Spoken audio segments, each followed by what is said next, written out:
قالوا ادع لنا ربك يبين لنا ما هي إن البقرة تشابه علينا وإنا إن شاء الله لمهتدون۔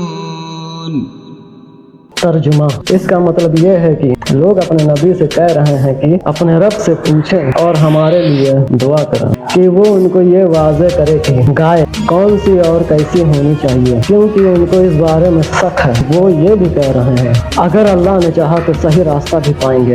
قال إنه يقول إنها بقرة لا ذلول تثير الأرض ولا تسقي الحرث مسلمة لا شية فيها۔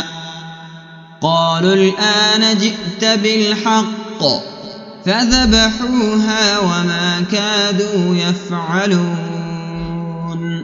اس کا ترجمہ یہ ہے کہ نبی نے کہا یہ گائے ایسی ہے کہ جو نہ تو کھیتی میں مدد کر سکتی ہے اور نہ ہی پانی دینے میں مدد کر سکتی ہے، یہ بالکل صاف اور بیداد ہے۔ لوگوں نے کہا آپ نے صحیح بات بتائی۔ پھر لوگوں نے خوشی خوشی گائے کو ذبح کیا۔ اور آپ کو ہماری ویڈیو کیسی لگی کمنٹ میں اپنی قیمتی رائے کا اظہار ضرور دیجیے گا۔ اسی طرح کی ویڈیو دیکھنے کے لیے ہمارے چینل کو سبسکرائب اور بیل نوٹیفیکیشن ضرور دبا دیجیے گا۔ پھر ملیں گے اسی طرح کی ویڈیو میں۔ اللہ حافظ۔